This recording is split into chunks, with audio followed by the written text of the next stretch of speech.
The Michigan High School Athletic Association Championship State Final are brought to you by Farm Bureau Insurance, sponsor of the MHSAA Scholar Athlete Award, and by True Value Hardware Stores, promoting good sportsmanship through the Good Sports Are Winners program.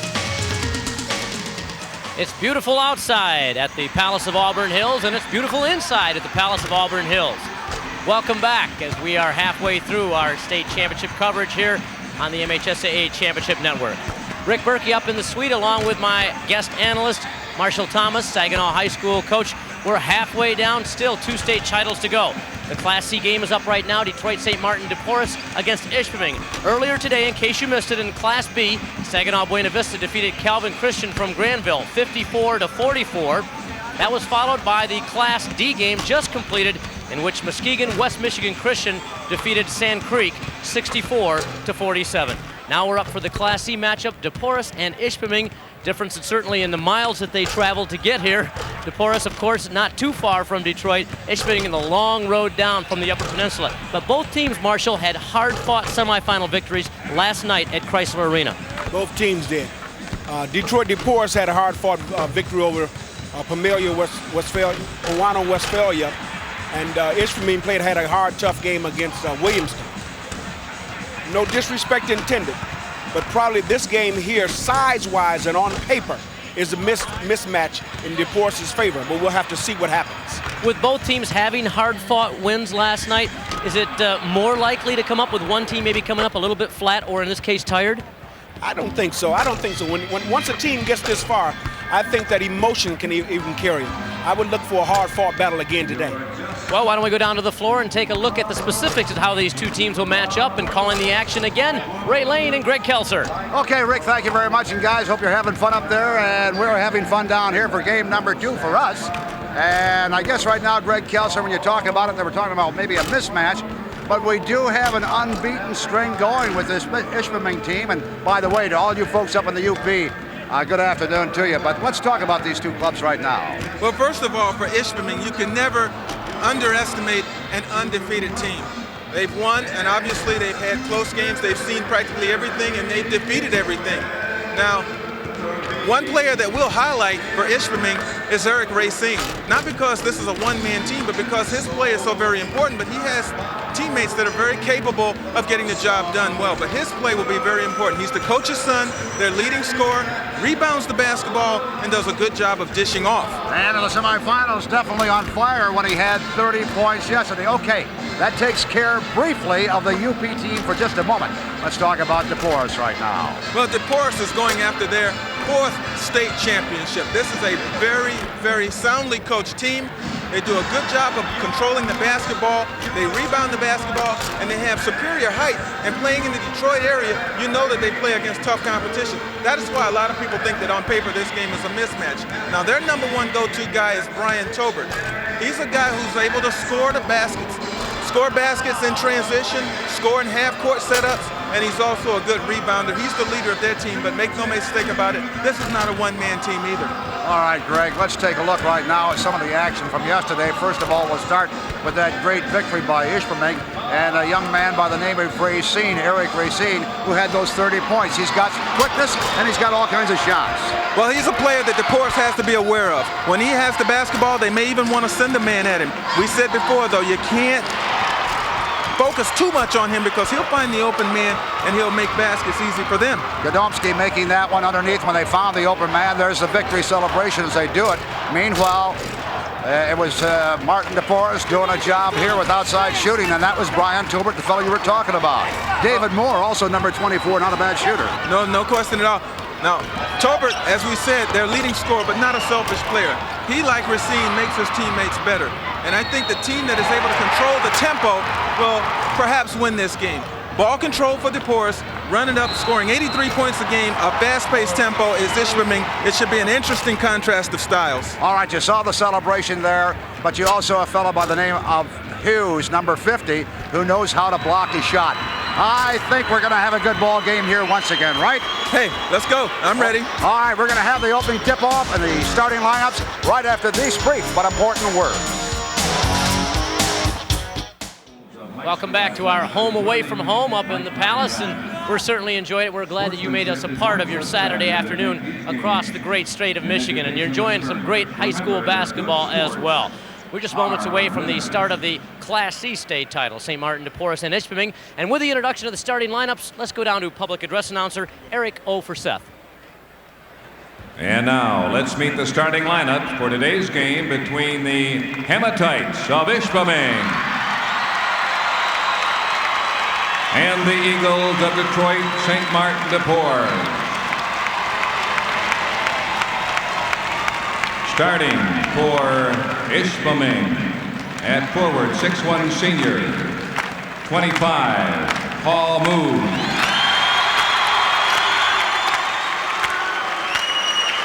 For the Eagles at forward, 6'3" junior, number 12, Lindsey Bennett. And the other forward for the Hematites, 6'2" senior, 35, Brian Garnota. Forward for St. Martin dePorres, 6'3" senior, 24, David Moore. At center for Ishpeming, 6'3" senior, 43, Mike Bass. For the Eagles, at center, 6'10" junior, 50, Marcus Hughes. At the guards for Ishpeming's 5'8" junior, 11, Barry Sager. At guard for the Eagles, 6'2" senior, 20, Brian Tolbert. At the other guard for the Hematites, 6' senior, number 15, Ed Rachal. For St. Martin dePorres at guard, 6' senior, 34, Jason Kimbrough.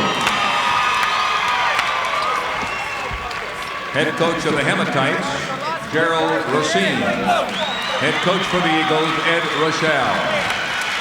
Officials for today's game are Joel Vigna and Patrick McKenna. The alternate is Paul Boersma. Okay, nice to have you along from the Palace of Auburn Hills, where we get all set to crown a Class C champion for the 1992 season. Nice to have you along. My name is Ray Lane. Greg Kelser is here, and we're looking for a good game in the C classification. And in case you happen to join us a little bit late today, well, we have a winner in Class B this morning, Saginaw Buena Vista. Muskegon Christian wins it in Class D just moments ago. And we're just about all set for the opening tip-off as young Mr. Hughes, 50, steps in. Quite a height advantage here, but keep an eye also on number 43 from Ishpeming, Mike Babb. Here we go. That'll go over to Ishpeming for first possession of this ball game. And just underway. We'll watch to see how long it takes them to get a shot up. This is a team that gets many field goal attempts. We mentioned in the open, they scored 83 points a game. They've already been over 100 points 4 times on the season. And Hughes comes down with a rebound after Bath missed the shot. Looper underneath, a little too strong. Fight for the rebound and taken by dePorres, but couldn't find the shot as Lindsey Bennett gave it a good effort. And Moore comes in and breaks up that passing combination. Ball belongs to Ishpeming. They are in the blue and white uniforms. The Hematites of the UP. And for you folks up there in the UP, glad you could join us this afternoon. Good luck to all of you. Man-to-man defense, dePorres. Three-point effort won't go, and off the fingertips trying to get that free ball. That was Barry Sager, good outside shooter, that time off the mark. Moore will inbound it. You know, we saw one team, Granville Calvin Christian attempt 23 pointers this morning. We saw a ton of three-pointers in the Class D game. We'll probably see a lot in this game as well. The three-point shot, a big part of the success of Ishpeming on the year. Well, maybe a little bit because of the size advantage or disadvantage sometime, and maybe you have to go to that perimeter in the long-distance shooting. Foul is called on Bath. He picks up his first personal foul. First foul of this ball game. Now zone defense. Obviously, Ishpeming feeling that it cannot match up man-to-man with dePorres. They'll try the zone defense, but when you're in a zone, Ray, it really hurts your rebounding, especially if you cannot locate people right away to block out. Tolbert had missed that shot. Bennett got the rebound and put it in for 2 points. Quick outlet pass this time. Trying to cut him off. There's Hughes, great leaper, great size, and he has his first 2. Ishpeming may have to designate a man as number 11. Sager gets the basket. Despite all the pressure by dePorres, I was about to say, someone's going to have to be designated to find Hughes when the shot goes up by dePorres, put a body on him and keep him off. He can do a lot of damage on the offensive glass. Ishpeming on the board, trying to get more points. Brought down by Bath, double team there, and a foul going to be called. And reaching in and called for the foul will be Jason Kimbrough. He picks up his first personal foul. Just underway, 6:06 to go in the first quarter here. The Class C championship for the state of Michigan. dePorres of Detroit out to a 4-2 lead over Ishpeming. First layup tried, would not go. Quick outlet from Bennett. Spin around, and that spin around and reaching in. And the foul is called on Sager. Number 11. Young Barry Sager, 5'8", 130-pounder, and an 11th grader. So far, we haven't seen any desire to control the basketball by dePorres. They've looked to push the ball up court each and every time they pull down a defensive rebound. Early stages of racehorse basketball. Not that shot, though. Lindsey Bennett has 4 points. dePorres leads 6-2. And speaking of pushing it, Ishpeming getting it up the floor very quickly. If the early opportunity is there, they'll take it. And they'll even stop and take a three-pointer in transition. And the three-point effort, too much iron that time. Good play that time to keep it in play for Ishpeming. The fellow that made it possible just took the shot. And that was Paul Mood. Look at the speed coming back, though. I will say this, though. It will be very important for Ishpeming to take good shots. Yeah. Because with Hughes in there, taking up so much space and being a fine rebounder, averaging 11 rebounds a game, you're not going to get very many second shots. You got to make that first one a good one. Kimbrough had made the basket down on the other end, and coming right back now is Mike Bath for his first 2. Bath comes into this ball game averaging just about 13 points per game. Got a little anxious, tried the pass, long stride, and he's called for traveling. That's a turnover, but that's a turnover that doesn't hurt you immediately because it causes the official to have to blow the whistle. The ball is taken out of bounds. You get a chance to set your defense if you're Ishpeming. It's those turnovers that happen in the flow of play that do not stop play that lead to fast break opportunities. Talk about quickness, fast break. It almost looked like it that time from Kimbrough. He's got 4. Score goes 10-4 now with Detroit dePorres. Reaching in as Hughes, flicks it out of bounds. It still belongs to Ishpeming. Our officials, Joel Vigna, working out of Marysville. Patrick McKenna from Flint on the court and working this ball game. And Paul Borsba out of Zeeland, the alternate, over the scoring table right now. It'll count. Give him credit. Zarnota getting his first 2, draws a foul. Good job by Zarnota. He took it right at Hughes. Was not afraid, was not intimidated, got inside, protected the basketball, and then asked the official, does it count? Yes, it counts, and a three-point opportunity is there for Zarnota.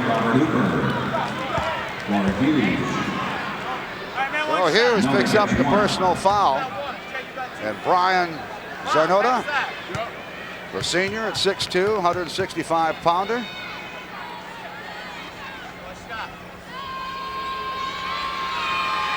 Very deliberate at the line, and won't go for it. Just in the ball game and coming down with the rebound is Robert Hooper. He's a big one, 6'6", 230 pounds. 11th grader. 11th grader, he's got room to grow. Wearing 0-0, and he'll plug up the middle. Almost a 3-2 zone, isn't it in there? Well, they make sure they get pressure on the basketball. That time, disrupting the shot just a little bit by number 20, Brian Tolbert. And the ball will go back over to Ishpeming, who's done a good job weathering this early surge by dePorres. They've got a chance to pull to within 2 or possibly 1. They've got a lot of their loyal followers on hand at the Palace today, pulling for them and trying to stay undefeated. Nice shot, good time. Sonoda. When we talk about the three-point shooting ability of Ishpeming, you got to realize they've got 5 guys that can shoot it from the outside with great accuracy. A little uncontrolled that time and out of bounds, and it goes right back to Ishpeming. The Hematites trailing by only 1 point now, 10-9, with 3:31 to go to the opening quarter. Good spin move there, but shut off at the pass.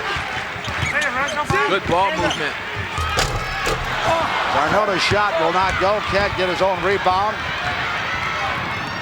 And from coast to coast, yes, the most that time for Brian Tolbert, his first 2. 12-9, dePorres. On mark. 2 points that time by Ed Rachal, his first 2. And it's been a long time coming in this opening quarter. He is their scoring threat.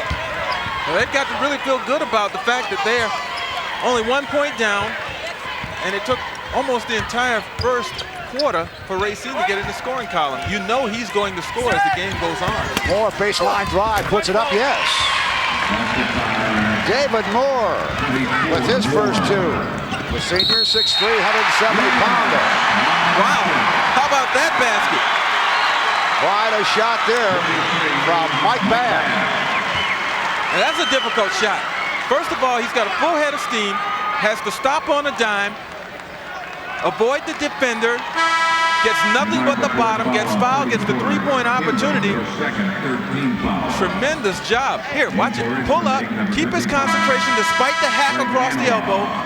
He gets the shot to drop. And then there's that Tolbert in there that says, hey, I didn't do anything. Kimbrough picks up his second personal foul. A couple of substitutions now for dePorres. Checking in is Jamal Edison, number 10. He's a guard. And Christopher Singletary, number 52, also in for Detroit dePorres. Babb can't make it go. Singletary comes down with a rebound. Tolbert looking in. Tries to take it himself. Forces and draws the foul. And some of the Ishpeming fans not happy with the call. That'll go against Racine. You know, I think Ishpeming had they elected to stand in and get a charge that time, probably would have been better suited as opposed to trying to block the shot of Tolbert, who's very good at shooting those suspension-type shots. Let me ask you on this. Because he went airborne, did that maybe change the call? Had he kept his feet on the ground? Exactly, exactly. Tolbert hits on the first free throw. And Brian has it, 2. And 4 points altogether. And Detroit dePorres lead 16-13, down to 2:21 here at the opening period. See, I think as a team, you got to realize what you can and can't do. Ishpeming is not a shot-blocking team. Their leading shot blocker on the season is Mike Babb. He has 20, and that's only 1 per game. So you're not going to block a lot of shots. It's better to get in there, try to establish sound defensive positioning, and draw charges. 45% shooter, Tolbert from the free throw line, or rather from the 3-point line. He missed on that one. He shot that one from the Detroit Pistons 3-point line, and there's another one.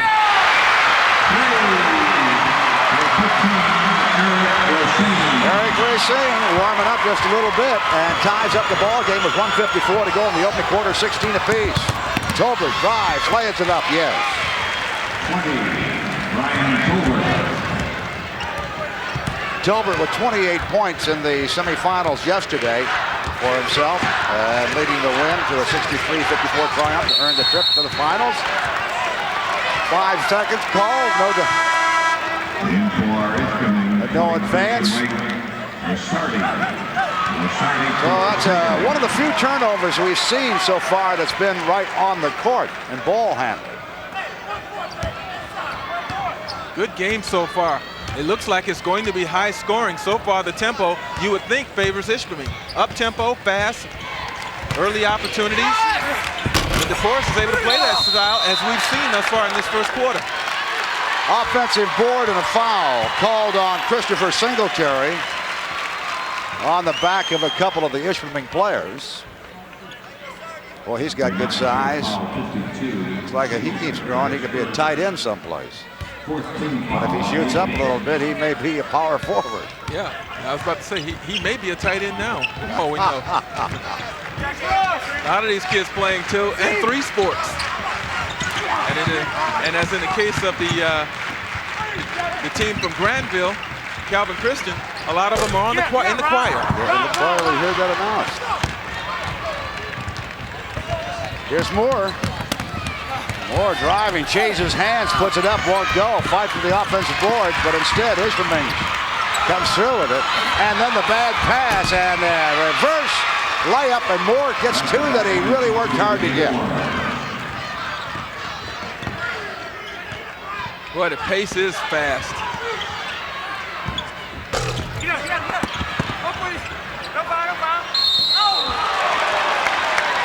Well, maybe size was the advantage that time of not having a lot of size, as Mike Lastardi, who just came into the ball game, is fouled by Robert Hooper.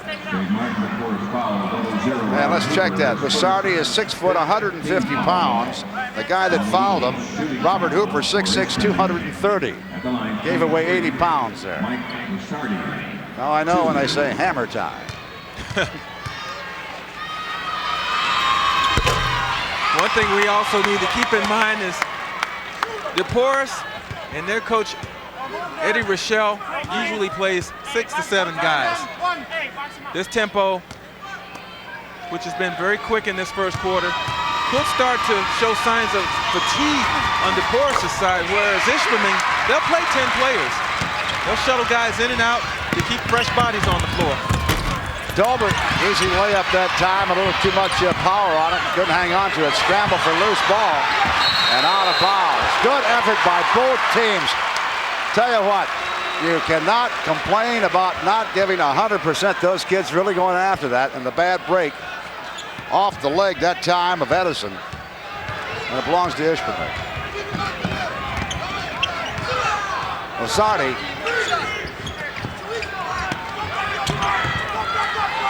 Racine trying to get around somehow. Puts it up, draws the foul. Good quick move. Probably is the quickest of the players on the court with Ishpeming. And that's Eric Racine. I tell you, a nice trait to have is the ability to create offense for yourself. You put so much pressure on the defense if you have the ability to go one-on-one. Because once you're by your man, you're obviously going to draw someone else's man to you. And then if you have good passing skills like Racine does, you can find the open man. Right now, dePorres is playing him one-on-one. He's creating for himself. But as soon as dePorres starts bringing people to him, he'll start dropping the basketball. This man averages 8 assists per game. Missed on the first free throw attempt, gets the second one. That foul was on Tolbert. The first good steal that time. 6th team foul on dePorres. A lot of passing, and maybe 1 too many passes with time running out to end the first quarter. So it's dePorres 20, Ishpeming 18, and we'll come right back. This is the MHSAA Championship Network. dePorres with a 2-point lead over Ishpeming after 1 quarter in the Class C state title, and Marshall Thomas, a very exciting and well-played first quarter. Very much so. Rick, this is one of the reasons that the games are played and we don't just look on a piece of paper and pick a winner. You know, that dePorres has scored well, and at the same time, it hasn't been because of a height advantage, has it? They have not acknowledged it whatsoever, and they've came out and played still their type of game. Again, the 3-point shooting a key to Ishpeming's chances. Very much so. In the first half, they were knocking them down. All right, we continue to marvel at the play of the individuals. Tolbert there with some very smooth moves. I know the guys down at the floor have appreciated it. Let's take a look at the numbers in that first quarter. We'll see that Ishpeming shot 37%, dePorres 50%. The rebound edge, it's a little bigger than I expected, 12-6. Yeah, but what's occurring is if Ishpeming is not determining on numbers of possession, they're just playing a hard game of basketball. All right, down to Ray and Greg at the floor for the second period. Okay, thank you very much, Berkey and Marshall Thomas. Glad to have you along. And Tim Stout and John Spooner, by the way, will be checking in later this evening after doing that D game this afternoon. They'll have that Class A game for you this evening, so I hope you just stay right here because we got lots more basketball still to come at the Palace in Auburn Hills. High School Championship Day. Good pass inside. Hughes tries to stop off the rim. Tolbert goes in for the layup, and yes. Tolbert says, hey, big guy, put it off the glass. It still counts for 2.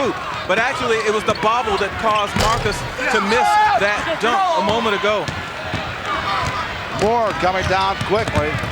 Got 2 defenders in front of him. Pulls up. The one-hander won't go, and off the fingertips, I think. Off of Hughes that time. Substitution coming on now for Detroit dePorres. Checking back into the lineup, Jason Kimbrough, number 34. And setting down is Christopher Singletary.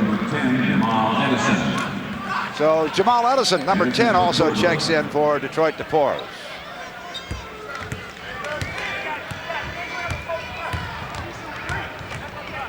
Eric Racine, the ball handler for Ishpeming. Looking inside, trying to find the open man. Bath with a pass, and then quickly underneath, and good passing again. And capped off that time by Greg Anala, his first 2. You really got to marvel at the ball handling ability of both teams in their half-court sets. I mean, the ball is snapping around, moving, people are moving, and they're doing it without the turnover. Lob pass for Hughes. His height pays off that time. Uses a little bit of the glass. And Marcus with his 3rd and 4th points. And down at the other end, you talk about being a complete player, reject time. Well, if you're going to take the ball at Hughes, you better take it strongly. Go right at his body. Here, Anala tried to loft it over the top, and that's very difficult to do when a guy is 6'10", has good jumping ability, plus the arm span, the wingspan of a 7-footer. Substitution coming in now. And Chad Balzarini is in there. Number 53. I'm sorry. Yeah, that's right, 53.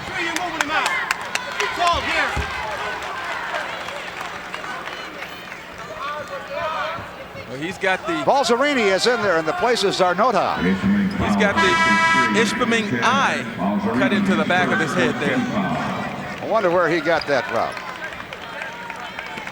Well, he's in for the game and picks up his first personal foul.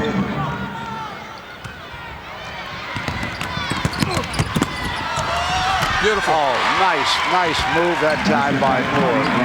I'm sorry, Tolbert, excuse me. Tolbert is so quick.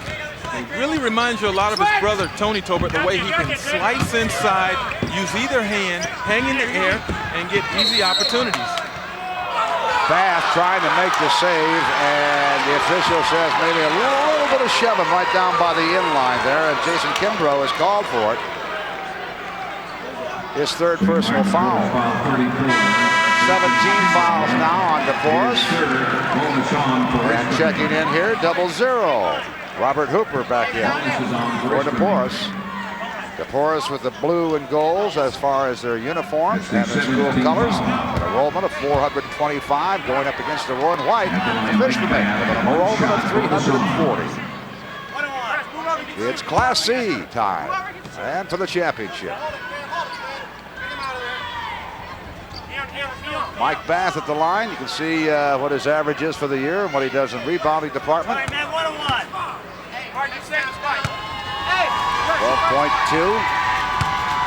68% free throw shooter. And that's the important fact right here now.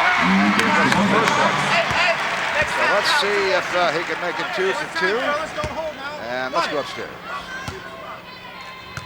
The chant of UP Power, already heard, may have its origins back in 1950 when Ishpeming won its first all-state Class B state championship. Prior to 1948, the Lower Peninsula and Upper Peninsula had separate championships. Joining me right now is Terry Thompson, who was a member of that 1950 state championship team for Ishpeming High. And Terry, you, I guess, and 2 other teammates are here cheering on the Hematites today. Yes, John Junty and Don Doney are down here. We're having a ball. Okay, what are your memories of that 1950 state title? Well, of course, it was from down on the floor, but it was the biggest moment of my life. I happened to be a sophomore at the time, and playing down here in Jennison Fieldhouse was one of the biggest thrills I ever had. Well, we're certainly glad. It was an interesting story. When I found out about it, I just found out something that you probably didn't know. The team you defeated in that state final was my old high school, Wyoming Godwin Heights. Oh, yes, it was, with a big fella by the name of Bart Spolstra. And by the way, the Swami didn't pick us back then either. All right, that's the original Swami, of course, Al Schramm. Back down to the floor. Okay, that's interesting, guys. And boy, how the time flies by. It doesn't seem that long ago, but still a lot of the folks remember that great team. Yeah, he said they played in Jennison Fieldhouse back in 1950. That meant Jennison Fieldhouse was only 10 years old, a fairly new facility when Ishpeming played in the state championships in 1950. Wow. Well, let's see. We've got Sorini with a personal foul, and then we got Tolbert in for a field goal, and that's where we stand right now at 28-21 with dePorres on top, 4:53 to go in the second quarter. Ishpeming, randomized 7, and on defense right now. Turnover that time, and Racine in a hurry. They're causing several turnovers here of late, but they're not able to capitalize off of any of them. Moore on the rebound. A little palming that time. And the turnover. We'll give the ball back to Ishpeming. And dePorres is called for a timeout with 4:29 to go and leading over Ishpeming 28-21. We'll be right back. The broadcast is made possible in part by True Value Hardware. Well, when you make mistakes, you pay for them. Right now, dePorres is leading Ishpeming 28-21 with 4:29 to go in the first half. And they talk about turnovers and how it'll cost you. Take a look at both benches as they come back in here. And the turnovers will do this to you. dePorres has turned over 7, and nothing has happened from it. Ishpeming has turned it over 6 times, and it's turned over 6. That's still not too bad at this point in the game. Yeah, but they've got to, Ishpeming, that is, you look at the points in the paint. St. Martin dePorres really dominating in that category. But as you talk about turnovers, I think that Ishpeming has to be a little bit better, do a little bit better job of taking advantage of theirs. They've got to be opportunistic, and they've got to keep this score fairly close. Now, it's 7-point deficit for them right now. If it gets down too much further, you may see dePorres go into their ball control type attack and take some time off. Well, if you see the number 13, that is a fellow by the name of Lawson that just checked in for Ishpeming. And a foul that time is called against St. Martin dePorres, and that is Tolbert with his second personal foul and going to the line is Eric Racine. So we know that Ishpeming is a good three-point shooting basketball team. However, you don't want that to have to be your sole source of offense in terms of getting back in the basketball game. I think it's always good to get your three-point game going after penetration. Maybe you get the ball inside, kick it back after the defense collapses, and get wide open threes. But when you have to force them, when your defenders know that that's what you need to get back in, then that becomes a very difficult shot. Ishpeming has to avoid that happening here. Brian Tolbert not wasting any time in a fight on the board. On the rebound effort, offensive board, the foul is called against St. Martin dePorres. Little shoving that time from Hughes. 50, Marcus Hughes, his second. So Marcus has his second personal foul. And this is where I would say Ishpeming is going to have to take advantage, at least one of the other areas at the line, with still 3:58 to go in the first half. Well, one thing they've done is a better job of blocking out on Hughes. We haven't heard from Hughes on the offensive glass in some time. So obviously Ishpeming doing a better job of putting someone on him. You almost sacrifice that one man. You tell him, hey, don't worry about pulling the rebound down. Block Hughes out, keep him away, and we'll rebound with our other 4 men. Zarnota at the free throw line makes the first. We'll see what he does with the second one. Hey, by the way, don't forget tonight, the MHSAA Boys Basketball Finals conclude with a Class A title game between Detroit Pershing and Benton Harbor at 8 p.m. on most of these same stations. Consult your local listings for the starting time in your area. 1 for 2 at the line that time. For Zarnota. And Ishpeming trailing 28-23 and hustling for that ball on the rebound that time is Mike Bath. In possession, Mike Lusardi brings it up, number 23. Another quick look underneath. How about the zone defense now? Inviting the outside shot. St. Martin dePorres. Bath a little anxious that time, bounced it off the leg, and a turnover. And dePorres winds up with it with 3:15 to go in the second quarter. Moore working out the instructions right now. While in the zone, dePorres did a great job of getting to the shooters. They reacted and recovered very well when the ball was swung by Ishpeming and did not give the perimeter guys any room to shoot the basketball. Brandon Lawson did a good job that time at defending, and the blind pass over there went out of bounds, and it belongs to Ishpeming. Here's the zone that you were talking about. And look at them rotate. They're inviting the outside shot, but it's going to be a very long outside shot. They're not going to give them anything near the high school three-point line. And the fast break pays off. The air ball, and all of a sudden, 2 in a hurry. And the 2 scored by Tolbert. I think the key to a zone, attacking a zone, is your baseline movement. You've got to get guys slashing in from that bottom baseline into the middle, and if you can get the basketball in the middle, if the defense collapses in the middle, then you can kick it back out and you'll have your wide open 3. Again, a bad pass. It's flicked out away, or I should say maybe good defense, and this is Moore that time. And David down there and has his 3rd field goal of the afternoon. And all of a sudden, dePorres makes it 32-23 with 2:07 to go in the second quarter. Okay, look at number 43 right now. That's Mike Bath. He's right in the middle of that zone, but he's not moving. You got to be a worker in there on that zone, don't you? Against it, I mean. You've got to slice in from the backside. If you're right there around the key area moving from side to side, it's going to be a very difficult pass to get into Bath. It will probably be deflected, and that will lead to a turnover. All right, St. Martin dePorres. And Moore slowing it down right now.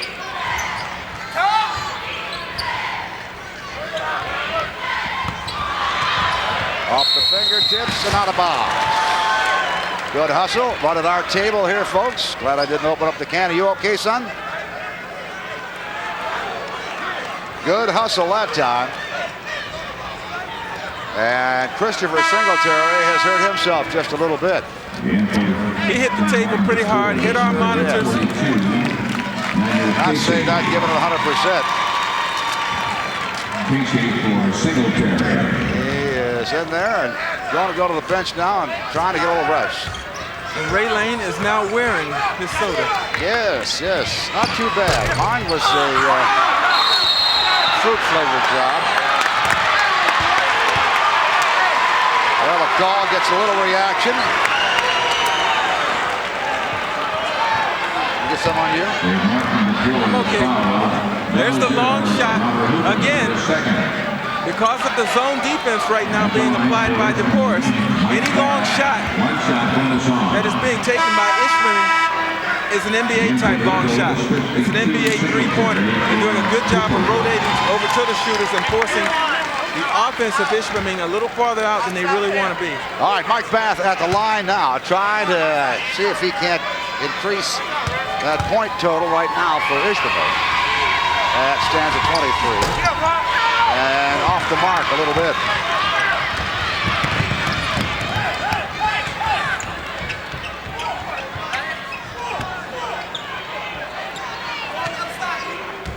Cooper had collected his second foul for dePorres and has gone to the bench.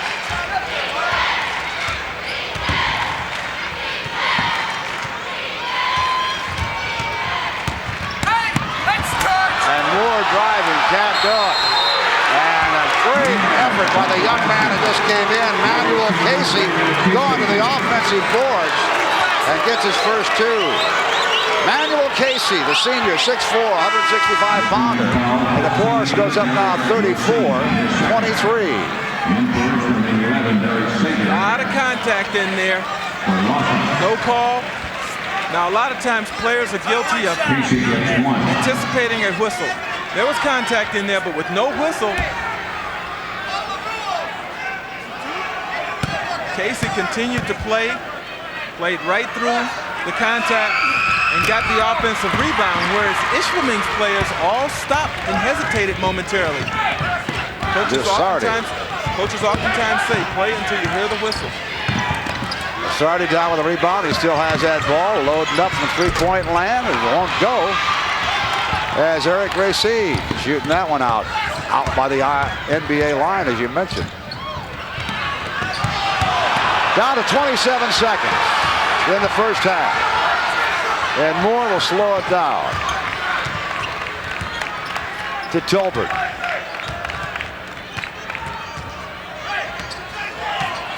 Ten seconds.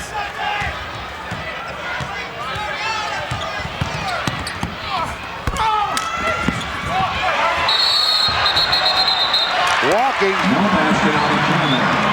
Lindsey Bennett had gone up for the rebound, came down with it, but in his anxiousness to try to get it up for a layup, was called for traveling. 3 seconds left in the first half.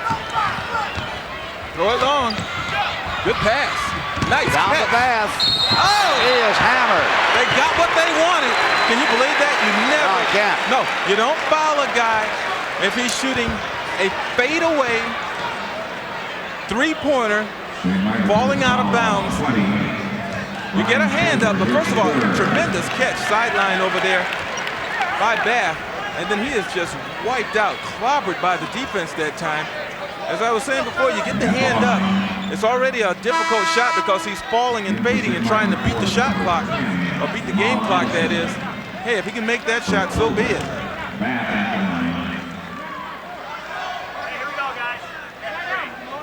Tolbert picks up his third personal foul. Bath at the line, number 43. To shoot 3 free throws, keep in mind. Yep. 3 shots. 1.3 seconds remaining in the first half. Got to take advantage of the line here in these charity shots. You really do. But he still has a chance to get this deficit down to 9. Get it out of the double digits if he can make 2 free throws. Well, they will settle for 10 at this point.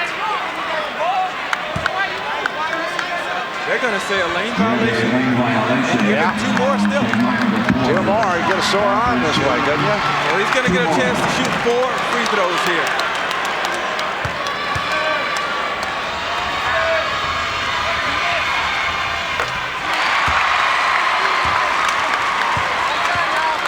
There's a little chatting going on between the opposition out here in that court. You see that stand at the line. A little drawing back and forth. Okay. Gets 2 out of 3 with an extra attempt. So that is the end of the first half. dePorres of Detroit leading 34-25. And we'll be coming right back to the Palace. But this is the MHSAA Championship Network. The Michigan High School Athletic Association Championship State Finals are brought to you by Farm Bureau Insurance, sponsor of the MHSAA Scholar Athlete Award, and by True Value Hardware Store, promoting good sportsmanship through the Good Sports Are Winners program.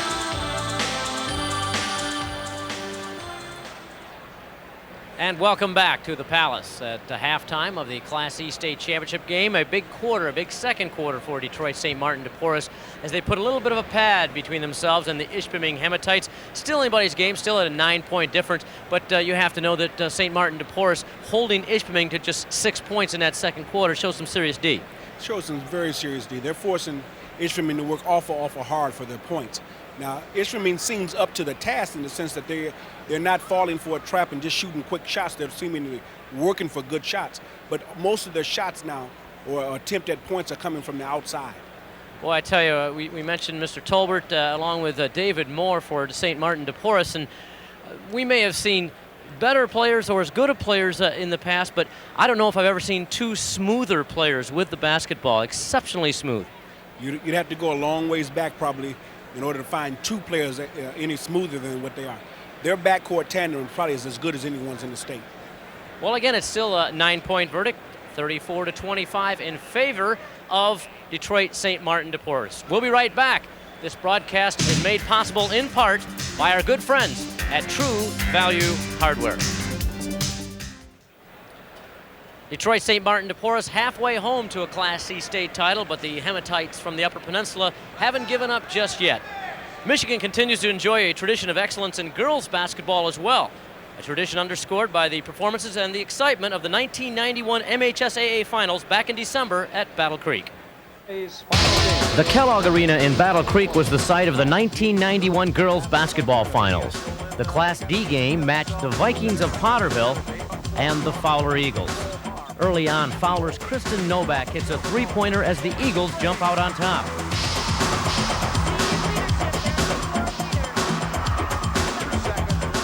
Novak then connects on an NBA-length triple just before the buzzer, and Fowler leads by a dozen after one period. Later, Potterville's Beth Burgess finds Anna Kirkovic, who hits Sarah Walbridge for two, and the Vikings get the deficit down to single digits at the half. Third quarter, Potterville's Kirkovic makes a nice steal, and she goes the distance for the layup as the Vikings get within 7. But the Eagles have too much. Denise Simon hits Nicole Haar, who scores, and Fowler goes on to capture the crown. Potterville is the Class D runner-up, and the Eagles of Fowler are the Class D state champions. The Class A championship brought together Farmington Hills Mercy and the defending champs, Detroit Martin Luther King. First quarter, King's Tamika Matlock hits Shwana Prince, who nails the three-pointer from the corner. Prince had 16 points in the first half. Mercy hangs in as Kathleen Berrigan rifles a beautiful pass to Lori DiMattia, who scores, but King still led by 12 at the half. Second half, Mercy's Mary Benowitz scores 3 straight baskets for the Marlins, but injured her ankle on the third one. She was able to return to action later. But watch the superb ball movement by King as Sherry Gibson hits Tamika Matlock, who hits Demetris White for 2, and the Crusaders go on to victory. Farmington Hills Mercy proudly displays its runner-up awards, and for the second straight year, Detroit Martin Luther King is the state Class A champion. The Class C championship pitted Williamston, here in white, against undefeated and fellow state powerhouse Burton Bendel.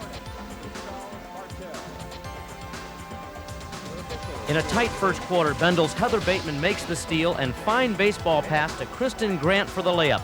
Grant led all scorers with 20 points. Late in the half, Williamston's Melissa Monroe looks inside, then launches a perfect three-point bomb. At the intermission, Bendel held a slim three-point lead.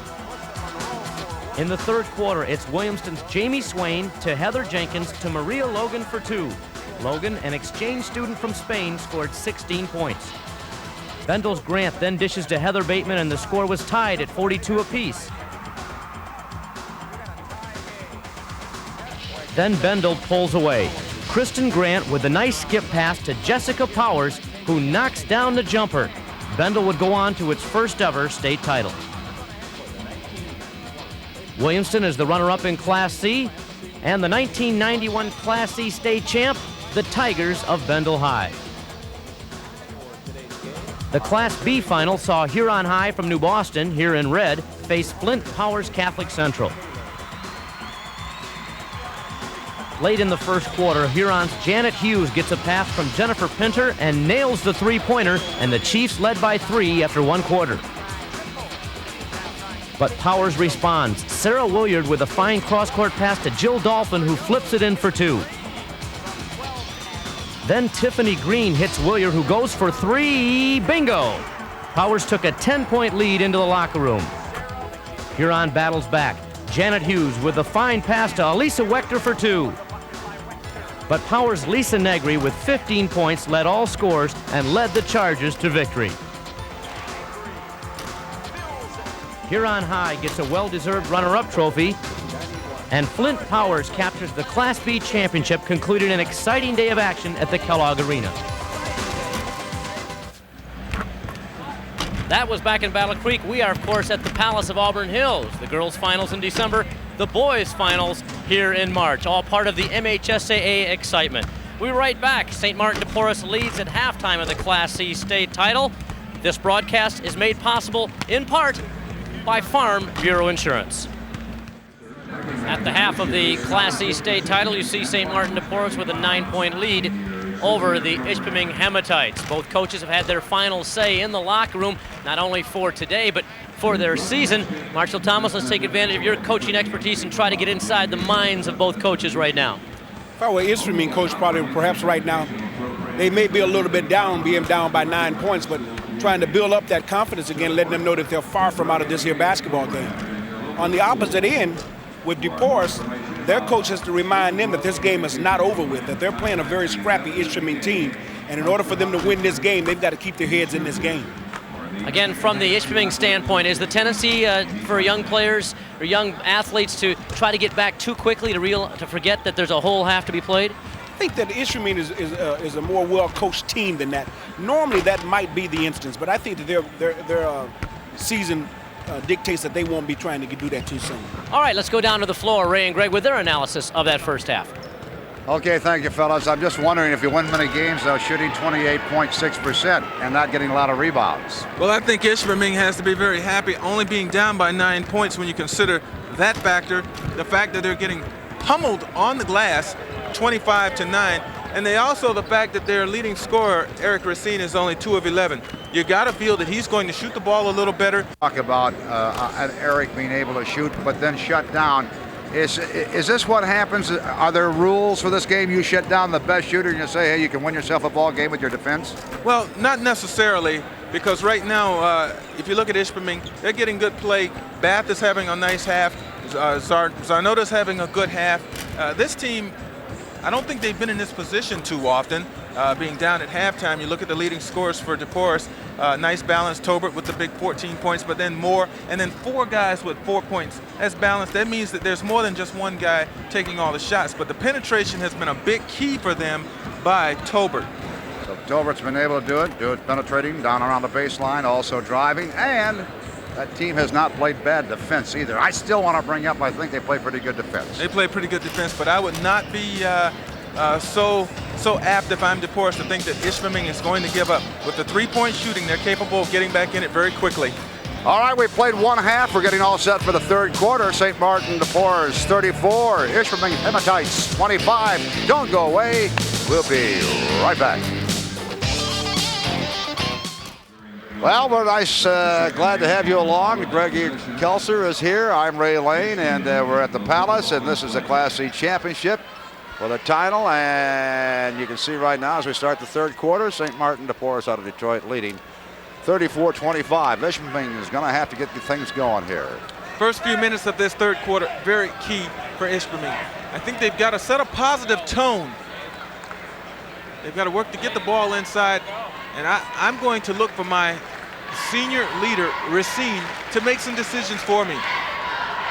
I think that he didn't do enough creating in the first half. He got his 11 shots, but a lot of that did not come off of penetration. Most of it were from the perimeter, settling for the 3-point shot, trying to attack the zone of dePorres.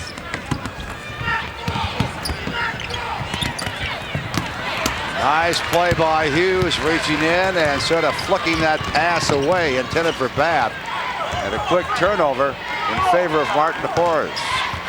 Of course, if Ishpeming is unable to establish some type of offensive flow from the inside and get balance with their inside and outside game, and I think dePorres will probably put a lot of distance between the two teams here in this third quarter, and this game could possibly be a blowout.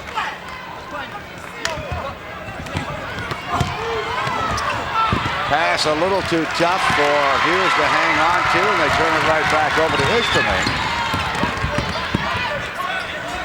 Ishpeming did a good job when they got good results when they were snapping the ball, moving it very quickly in their half-court sets. We don't see that same type of ball movement or people movement anymore. offensive foul called on Lindsey Bennett. Might have got the layup, and instead does not get any points and picks up the foul. Here's dePorres on the push. Bennett. Now this is a tough call that goes against Bennett. Racine was in to get the charge, but he was underneath the backboard, and you don't usually get those calls. Almost out of bounds, wasn't he? Bath looking in again. Stays outside. Now they try it inside. Flicked out of bounds. Quick hands. That's the one thing I say about dePorres. Quick hands on defense. Reaching. Trying to always create something. And Ishpeming right now trying to create something in the way of offense to get back in this game, trailing 34-25. Bath, high archer over the head of Hughes, won't go. And a little bit of a reaction there by some of the fans, thinking that ball was knocked out by Zarnota. Now, if you're dePorres, I think there's a little reason for concern on their side as well, because Ishpeming is playing poorly, very, very badly right now, and yet dePorres is unable to put any further distance between the two. The lead remains 9 points. Partially blocked that time. What a pass. Great pass. And that pass went right down to Brian Tolbert. Put it in for his 16th point. David Moore with the pinpoint passing off the bounce. Just a tremendous accurate pass on his part. Tolbert coming again, looking to Kimbrough. Kimbrough spinning, turning, yes, off the glass. Whoa, a little magic touch that time. They're putting on a passing clinic the last 2 times down. Tolbert saying that, yes, I can be the recipient, but I can also dish myself. He gave a nice pass as well. And now for dePorres, the latest 13. 5:41 to go in the third quarter. St. Martin dePorres of Detroit 38, Ishpeming 25. We'll be right back. This broadcast is made possible in part by Farm Bureau Insurance. You moron! Fanatic. You stink! Yeah, 41, you stink! Ref, you're an idiot! Boo! Boo! Kid, you're a moron! Fan. Defense, out of way. They're looking good. Teamwork. Take a shot. Yeah! Good shot. Hit him, Tommy. Be a fan, not a fanatic.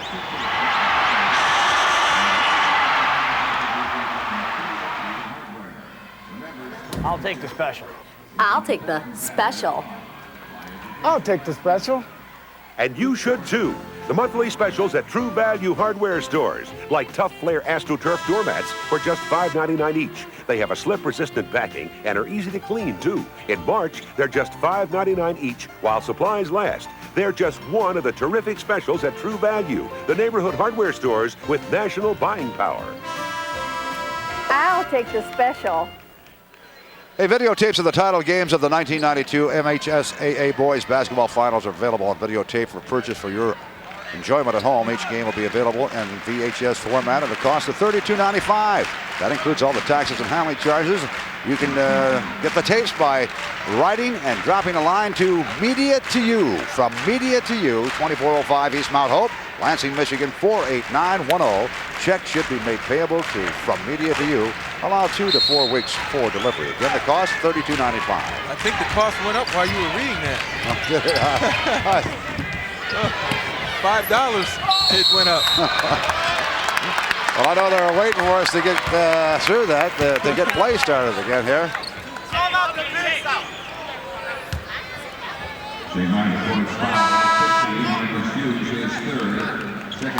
Marcus Hughes picks up his third personal foul, and that means he'll get a little rest over there on the bench.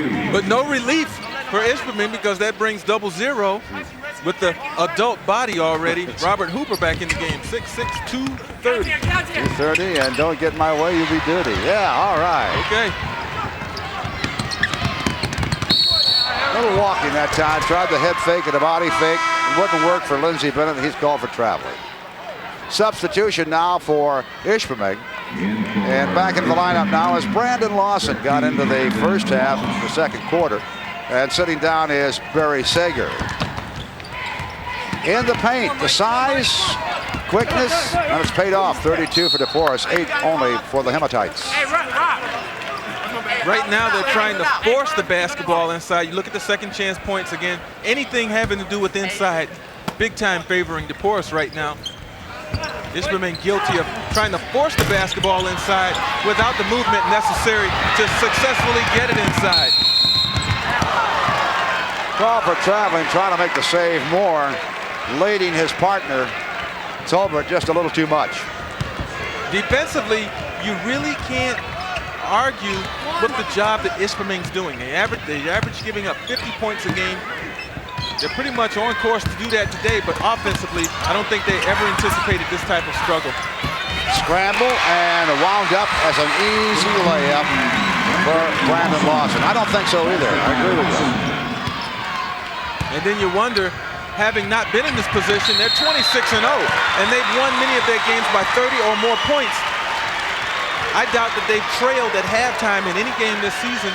This is new to them, and right now, perhaps at a loss as to how to respond and get back into the game. A little bit of out of control that time. Turnovers have resulted in 8 points for Ishpeming. 16 turnovers for Detroit dePorres has resulted in 5 points. Went for the three-point shot, couldn't make it. Brought down and covered up by Robert Hooper. Here's Moore. Might have got a foul, and yes, reaching in, trying to stop Moore as he was ready to make the drive into the lane. And the foul is called on Lusardi. Foul 23. Mike Lusardi, his First personal foul. And 13th foul on Ishpeming here in the second half. Well, we talked about Ed Rachal when we came on the air. What a great shooter and high point man, and they'd have to have some offense from him so far. Eric is only 2 for 13 in the field goal department. So I'm sure he's thinking about that. Bam! Covered up pretty well. Now here's Rachal. He loads it up and gets 3. And that gets his team to within 8 points. That's the closest it's been in a very long time. We'll see if that basket can perhaps get him going. 38-30, Detroit, St. Martin dePorres. That was Moore. Little pull up, little jumper from about 6 feet out. David Moore, his penetration along with Tolbert's has been a killer for Ishpeming this afternoon. Bath had an idea, wanted to go from the corner. Down to the baseline. Lawson puts it up, won't go. And the foul is called on Ishpeming. And picking himself up is Mike Lusardi after feeling the body of Robert Hooper. Well, the shot goes up, and this is a good shot attempt. No question about it. Finally, they got it inside, got a strong move inside, but the shot's off. And then there's the man-child, Hooper, coming down with it, and he's telling Mike Bath, hey, this is no place for you. Tolbert at a 2-on-1. Not too bad as far as the defense that time with the bat sticking out his foot. It still belongs to St. Martin dePorres. This telecast is a copyrighted production of the Michigan High School Athletic Association. No reproduction of the pictures or accounts of this game may take place without the express written consent of the MHSAA.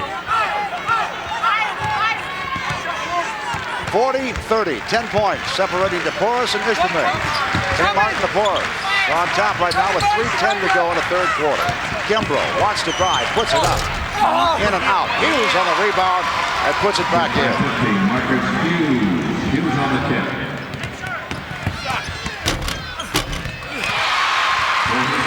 A nice soft rim for Bath.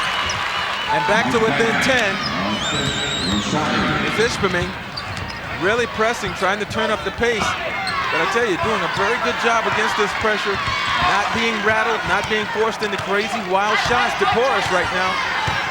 And you have to give a lot of credit to Moore and Tolbert with the basketball despite that turnover right there. Kimbrough trying to fire to Hughes. Right back. Get out there, Dave! A little break there that time. Good pass. And Lawson's layup won't go, but instead, Chardoda is there. And he's got his first 2 of the second half. They finally get a putback. And I'll tell you, they're all over Hughes, nothing called. Here's Moore. And again, off the foot This time off the foot of Eric Racine. Slows down the attack a little bit. I was about to say, you use anything you can to stop an advantage by your opponent. Here's young Mr. Singletary. Checks back into the game since his freight train episode over our table here in the first half. But he's okay now. Good to see that back. With a minute 53, you saw the score. Detroit, St. Martin, dePorres. And Hughes might have been called for shoving just a little bit. And young Mr. Marcus Hughes, the senior, great blocker, now has his 4th personal foul. 50, Marcus Hughes, his 4th foul on Hughes. There's Hughes trying to establish some type of presence inside. The official said, no, you cannot use your hands. They give Hughes his 4th foul. He exits the game, and back in comes 0-0.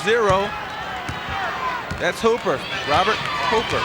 And you got something from the NCAAs there, with the Hoosiers of Indiana. Yeah, with 3 minutes left in the first half, dominating UCLA 33-19 for the right to advance to the Final Four. Bath puts it up, and yes, that is good. And congratulations to Steve Fisher and the Michigan Wolverines for that win over Oklahoma State Cowboys and getting all set to face a team that they're very familiar with. Yeah, Ohio State and Randy Ayers. They say it's very difficult, Ray, to beat the same team 3 times in a season. Well, that may be so. But what about Cincinnati in their next game against Memphis State? They've got to go in against them for the 4th time. Fourth time. And if you're a hockey fan, final score, the Red Wings knock off the Vancouver Canucks. The final reads 3-1. We've got a great game going on here. Ishpeming well back into this game, down 6. dePorres trying to weather the storm, hold the basketball, possibly get the last shot. An 11-4 run by Ishpeming. Ishpeming trying to make sure that St. Martin dePorres don't do anything about it. 42-36 to score. Driving and laying it up. No good. Call for the offensive foul. And the offensive foul on Tolbert means the young man with quickness and driving ability has picked up his 4th personal foul. So let's recap it for you right now as the Ishpeming fans are cheering their team on. 33.4 seconds to go in the 3rd quarter. St. Martin dePorres 42, Ishpeming 36. Still a ball game, folks. And a foul is called on Lindsey Bennett before that ball is inbound. Sort of reaching out and grabbing the arm. There's the indication on Eric Racine. Zarnota to inbound it. Pressure put on by St. Martin dePorres. Now they'll back off a little bit. Racine with the ball. And down to 27. As I said before, dePorres had to be concerned the fact that for a very long time Ishpeming was playing very poor basketball, but still the deficit remained around 10, 11 points. Now Ishpeming seems to have found themselves, and they can bring this lead to 4 points, maybe 3 with a triple. Got to do something right now with 7 seconds left on the clock. Racine puts it up off the rim, won't go. Quick outlet pass, and nothing will happen. Buzzer sound. And that'll end the 3rd quarter. So it's St. Martin dePorres 42, Ishpeming 36. This is the MHSAA Championship Network. Welcome back to the Palace. 3 quarters down on the Class C State Championship contest. Rick Berkey along with Marshall Thomas. And Marshall, dePorres had a couple times where they're on the verge of putting this one away, but the Hematites are right back in at only 6 down. Yep, they moved it within from 9 to 6. Another key point, not only that one, is that dePorres has 2 of their starters in foul trouble with 4 fouls. Psychologically, that might be an impact on dePorres in this last quarter. How long can Coach Rachal keep his player with 4 fouls down? I don't know. It depends. You know, he'll have to make that decision based on how smart the type of ball that they end up playing. All right, let's take a look at some of the numbers through 3 quarters. We see Ishpeming shooting still just 31%. When you consider that to dePorres 53, the fact that they're still only down by 6, they're fortunate with that much shooting percentage difference. Very much so. With that shooting percentage difference, you would think there would be a lot more down. The rebound total continues to grow by 22 for dePorres. Down to the floor, Ray and Greg. Okay, thank you, gentlemen. Thanks very much. And we're getting back all set to go to the fourth quarter now with dePorres leading 42-36.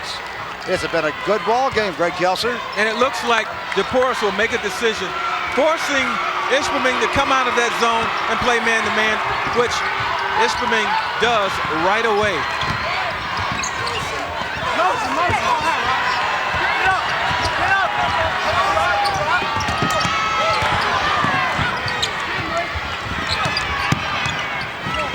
dePorres, a good ball handling team in the half-court set. Ishpeming solid defensively, man-to-man.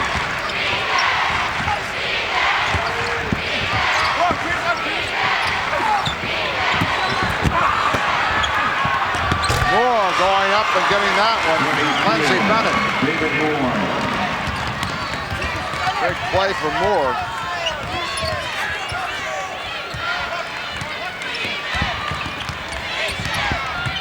You see the players from Ishpeming. Ryan gets up and going. Two-point effort that time by Mike Bath. He's got it going. Well, Mike Bath has been consistent throughout this game. And this is as comfortable, as confident as Ishpeming has looked as a team since early in the first half. Kimbrough with the ball. Handles it very well. Looking in, driving the lane. Bounce pass, found a little daylight in there. And Singletary hurried the shot just a little bit and couldn't get his own rebound. Now that, as you know, Singletary is in there right now replacing Marcus Hughes with 4 fouls on him. Exactly. And Marshall Thomas brought up a good point. Psychologically, it could have an impact. The foul trouble right now to Hughes. Hughes would have caught that ball and dunked it, whereas Singletary bobbled it, was perhaps very fortunate to control the basketball, to catch it, and had nothing left for the shot. Out of the zone to the man-to-man. dePorres on defense. Bath trying to get around his man, puts it up. The whistle underneath. Couldn't get the basket. And the foul, I believe, is going to be on Singletary. So Christopher picks up the second foul. There's the foul. And tell you what, Bath almost got that three-point opportunity. Shot that ball falling down. Now, critical decision right here by Ed Rachal. He brings Hughes back into the game with his 4 fouls, and he's calling upon the youngster to play smart basketball and not pick up that 5th foul too soon. At this stage, your opponent, Ishpeming, they know he's got 4 fouls. At this stage, you say, okay, we go after him, we try to put somebody down there that he has to defend. I don't get out of my offensive concept. It's taken too long for Ishpeming to get comfortable again with the offense. If it happens, it happens. If you get a chance to drive at him, you go at Hughes very, very aggressively. But I don't think you disrupt your flow looking to foul a man out of the game at this point. All right, Mike Bath with a couple of free throws to make it a 44-40 game. This being down by 4 and applying the pressure. All of a sudden, they had a 2-on-1. And Singletary in and out of his hands. Kimbrough goes up to him and says, hey, what are you doing? Long pass that time. And the back was turned, and all of a sudden, Bath had his back turned. Zarnota hurled it down there, and it was wide open. So turnover, and nothing happened. Well, 2 mistakes. First of all, Kimbrough goes to chastise Singletary while the ball is being put in play. And a bad decision on Ishpeming's part. They weren't looking for it. They could have easily taken advantage of that miscue by dePorres, but didn't because they were not paying attention. Kimbrough, fingertip controls, and lays it in.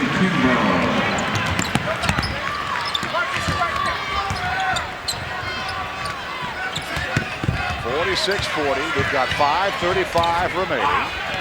Racine puts it up, won't go. Hughes comes down with a rebound. Quickly out to Moore, and Moore will slow it down. Using a lot of the court. Hands it off to Kimbrough.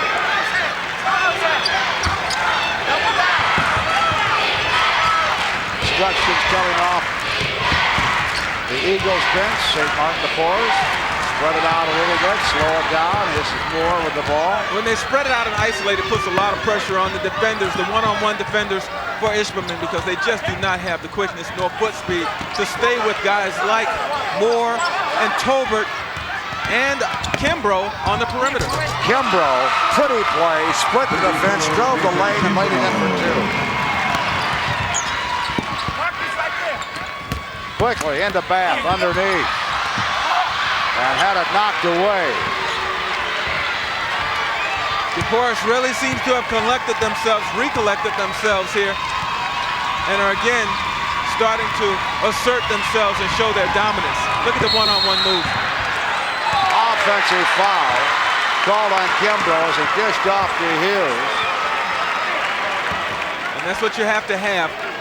You've got to have somebody stepping in, that is helping out and not trying to block the shot, but getting in there, establishing defensive position to draw the charge. Here's your turnovers now, as you see. Ishpeming, and you saw what had resulted off those turnovers. We got a timeout now with 4:24 to go in this ball game.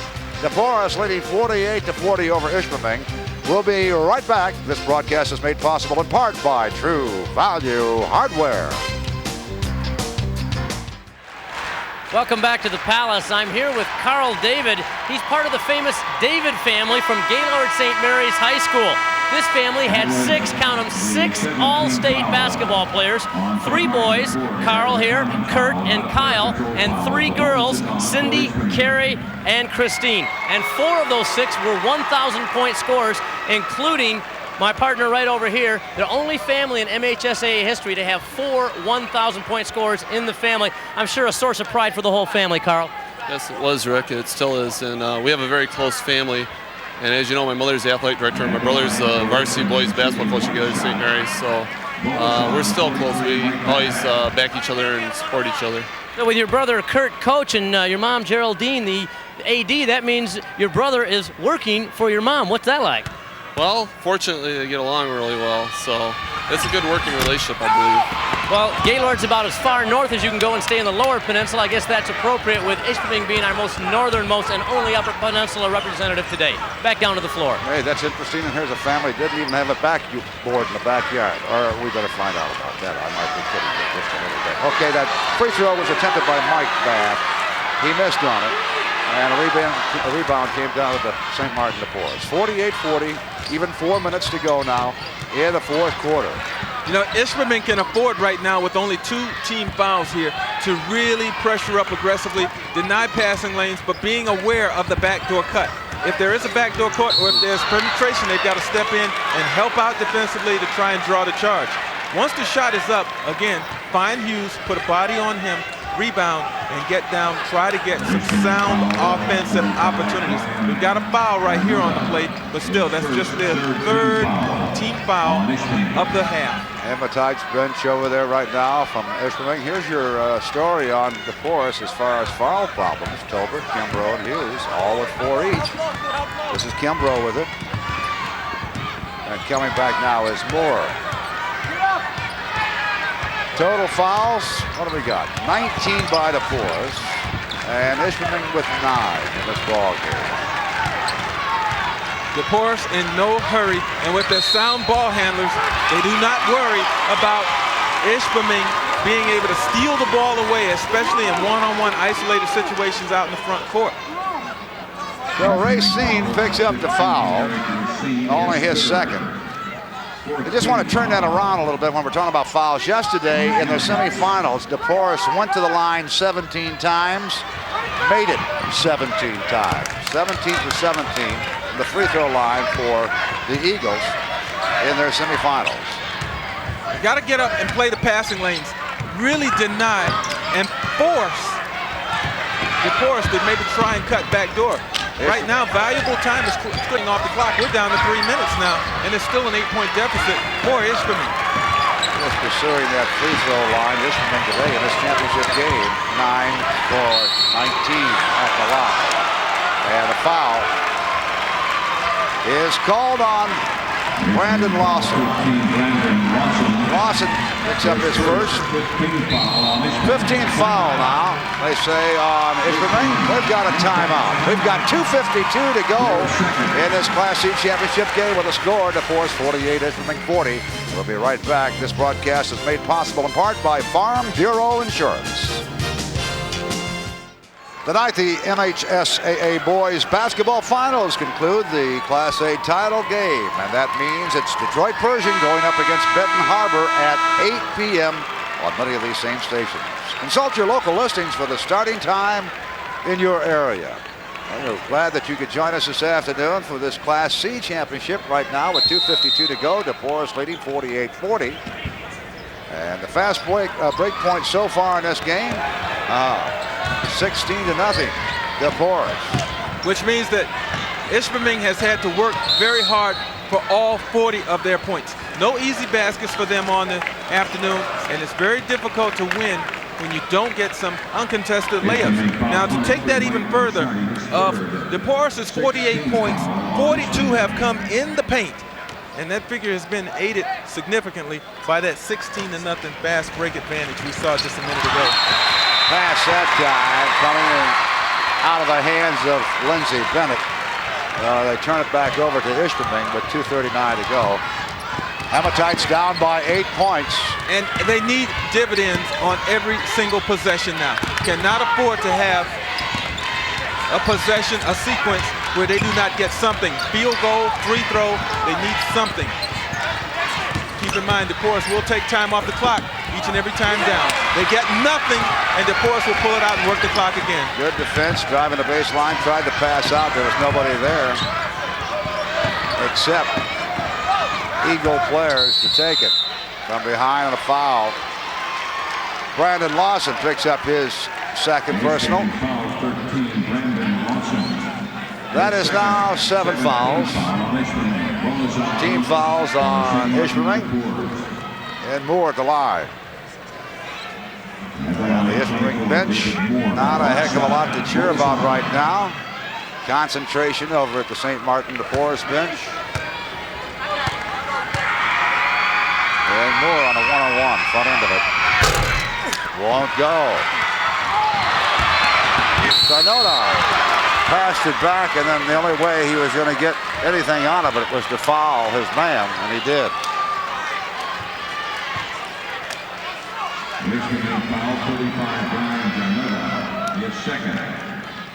Second foul on Brian. And once again, the Eagles bat at that free throw line. Lindsey Bennett. Lindsey looking for his first point of the second half. And doesn't get it. Hughes in the rebound. Lost it, but Moore was there to scoop it up and get two.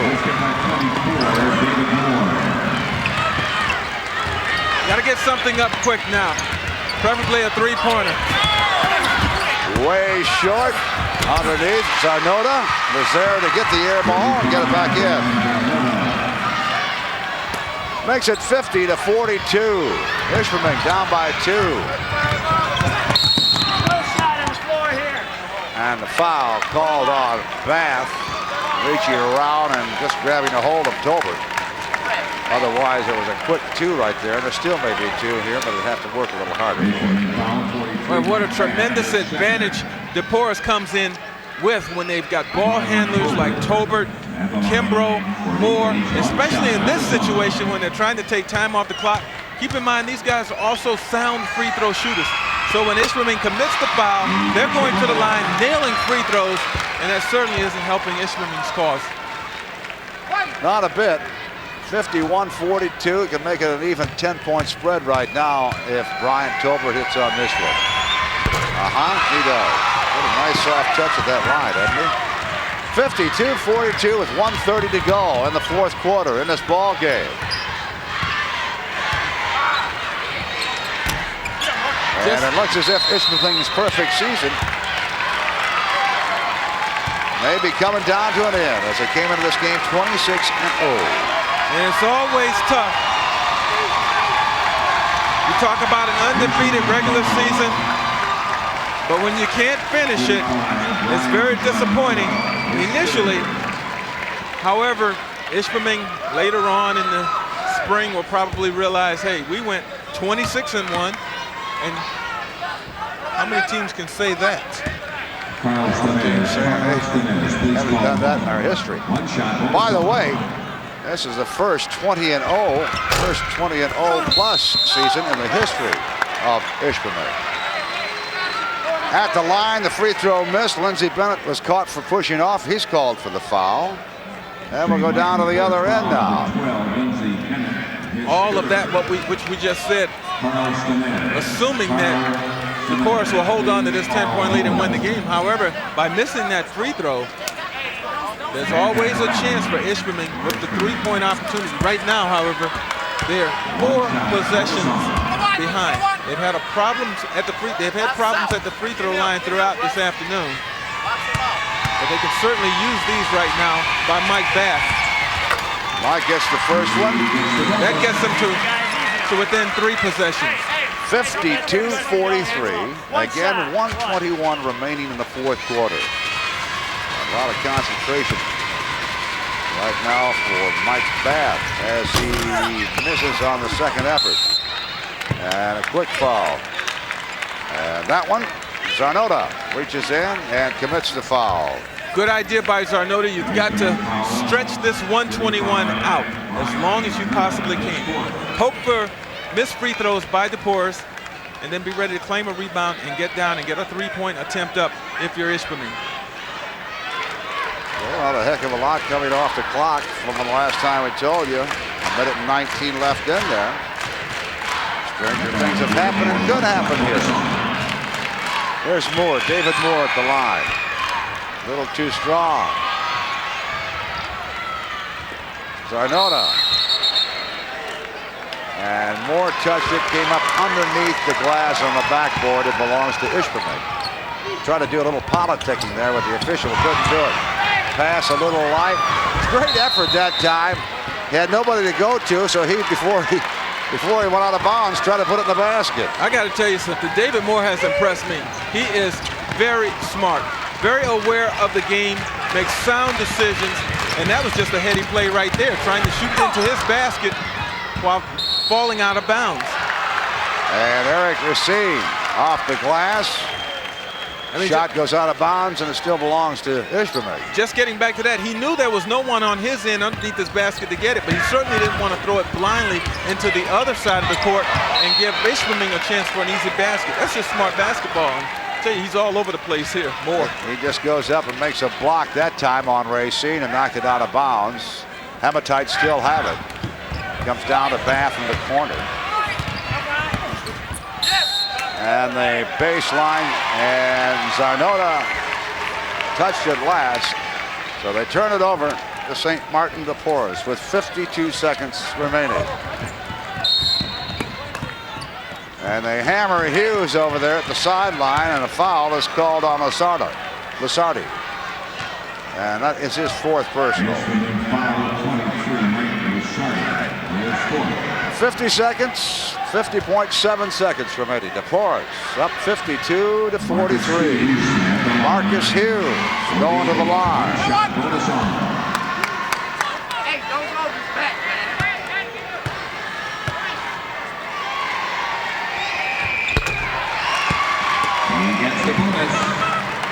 Marcus with a free throw. And we're back to a 10-point spread, and looks as if it's going to be substitution time right now for Gerald Racine, the coach of Ishpeming, as he takes out most of his first unit.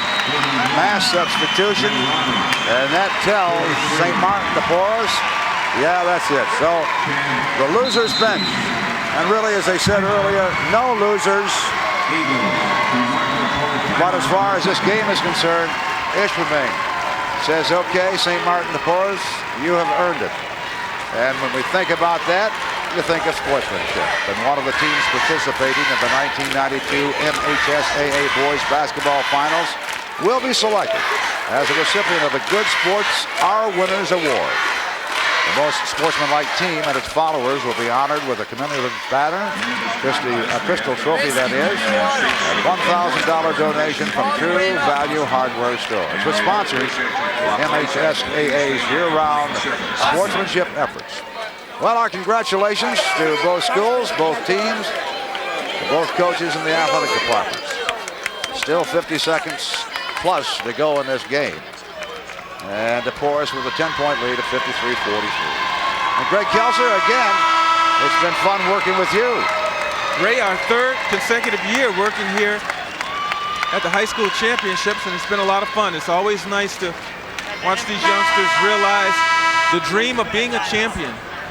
Well, Tim Stout and John Spooner are sort of taking a little rest. They'll be getting all set for the final game tonight with the Class A title game between Detroit Pershing and Benton Harbor. That'll be your broadcast crew. That game comes up at 8 p.m. on many of these same stations. Consult your local listings for the starting time in your area. And here's his shot, dances and drops. Barry Smades has handled our statistics for us today, and he's still got one more game to go. So he's going to get new batteries for the computer for the Class A game. And thanks again to Rick Berkey and Marshall Thomas upstairs. Now, you know what? I think they're making a mistake here. Hughes has already made one free throw. Yep.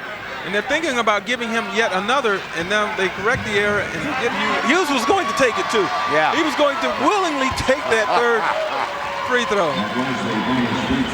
So Hughes comes out and leaves with 4 fouls on him, managed to survive. He came in the back into the game with 6:03 and 4 fouls. Kimbrough checks out. And so we got some of the underclassmen coming in.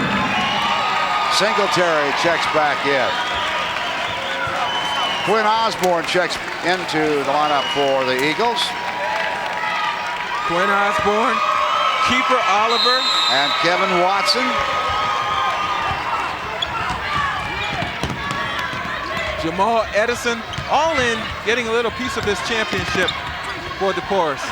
Jason Nelson had passed it off to Gadomski, and Gadomski had taken the shot and couldn't make it, and blocked out on the rebound, and it'll belong to dePorres, St. Mark dePorres.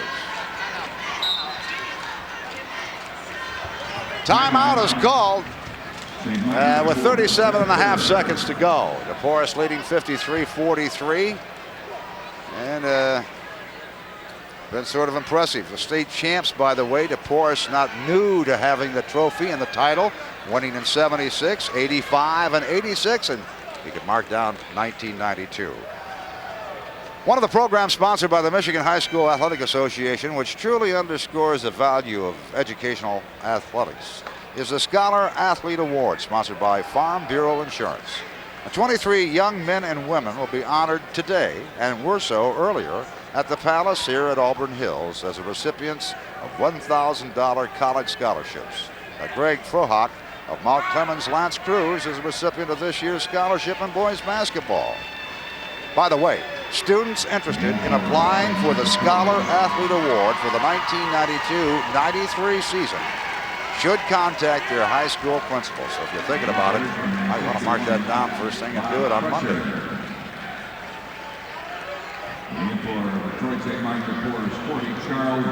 All right, got the youngsters in there, get a chance to have their names and memories put on that championship trophy a little bit.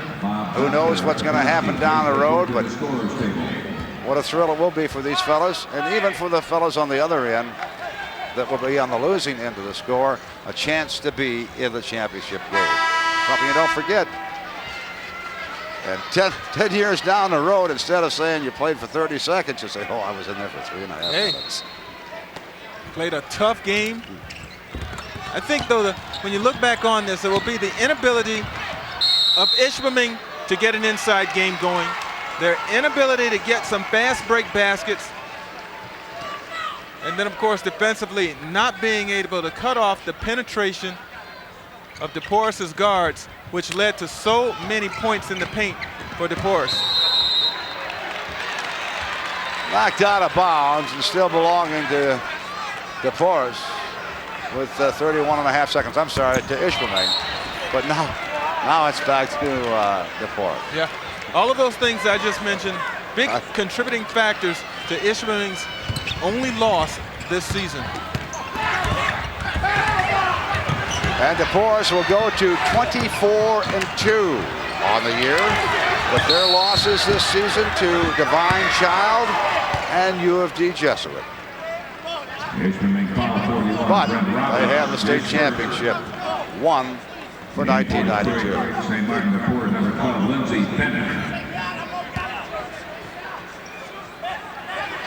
So Bennett is back in the lineup. We've got another youngster that's checked in here. Eddie Pearson is ready to check in. Can you imagine that? And Bennett saying, no, don't come off the bench. Don't do it. Are you kidding me? Kimbrough shot won't go. A fight for the rebound on the loose ball. No whistle. Not yet. Loaded it up for three-point land, and it's short.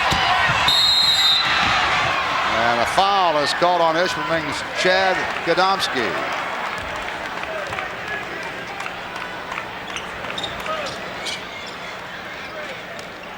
Ishpeming foul 33, Chad Gadomski, his first. Going to the line will be Kevin Watson. Hey, by the way, the game balls for the 1992 MHSAA Boys Basketball Finals are being provided by Wilson Sporting Goods. Also providing autographed balls to the 8 teams participating in today's finals. MHSAA thanks Wilson for its contribution to interscholastic athletics. Thank you very much. They won't let this game in, but that gives number 40, Charles Johnson, a chance to get in the scorebook. Johnson, a 6'5", 160-pound 10th grader. He'll get 2 free throws. Going to the line, Brent Roberts will be in the box score as a personal foul on him. 2 shots. Johnson.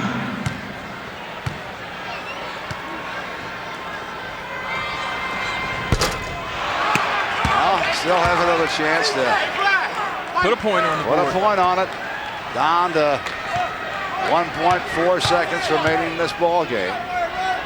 dePorres leading 53-43, and yes, Mr. Johnson gets a point. There's a long shot, won't go, and it's all over. As Detroit and St. Martin dePorres wins it 54-43 over a very determined and fighting Ishpeming Hematites team. Well, we hope that you enjoyed it. Don't go away. This is the MHSAA Championship Network.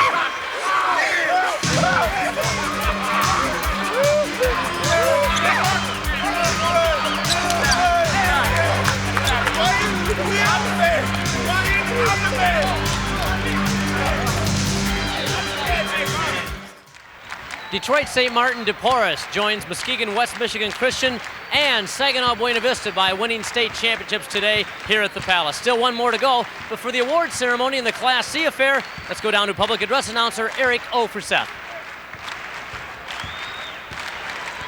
Ladies and gentlemen, before the presentation of the championship trophy and medals, let's acknowledge these 2 fine teams for their achievements this year and their play here today at the Palace. At this time, we direct your attention to center court, where Bob Doctor, principal of Petoskey High School, member of the Michigan High School Athletic Association Representative Council, will make the awards presentation. First, let's honor the runner-up in Class C, the Hematites of Ishpeming. First, we'll present individual medals. Number 13, Brandon Lawson.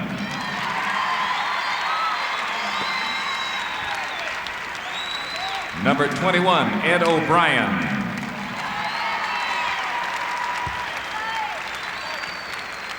'23, Mike Lusardi.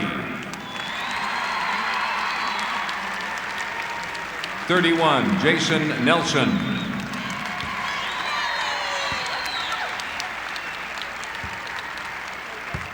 '33, Chad Gadomski.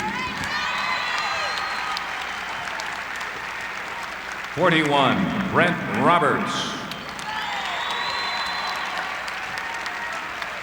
45, Darren Holmgren.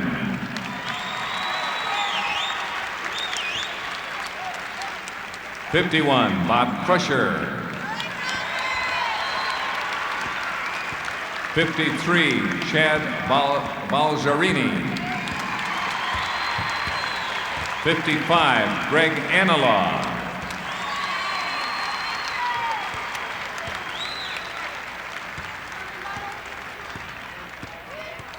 11, Barry Sager.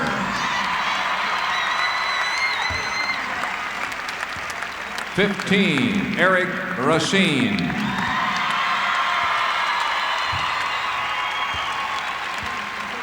25, Paul Mood.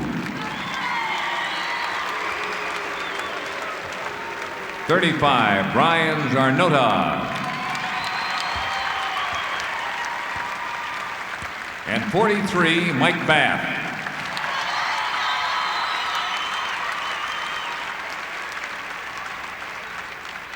And accepting the runner-up trophy in Class C, Coach Gerald Racine. Our congratulations to the Hematites for an outstanding season.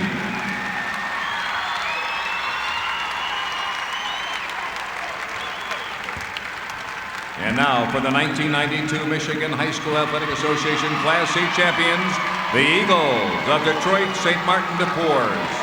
First, we'll present individual medals. Number 10, Jamal Edison.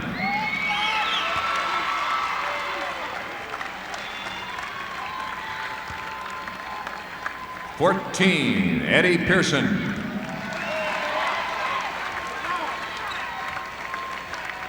22, Kevin Watson. 32, Keever Oliver.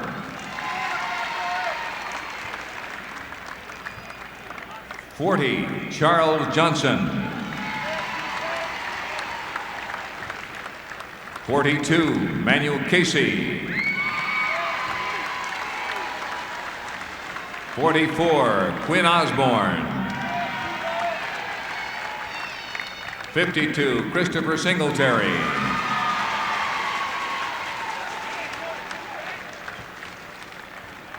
00, Robert Hooper.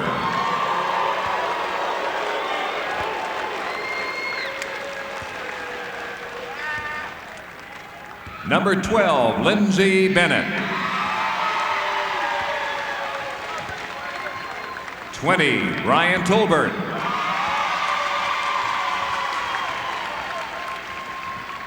24, David Moore.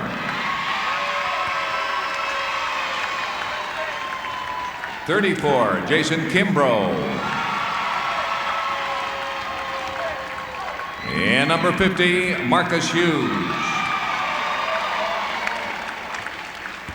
And accepting the championship trophy, Derek Owens. Our congratulations to Detroit St. Martin dePorres, the Eagles, the 1992 Class C boys basketball champions.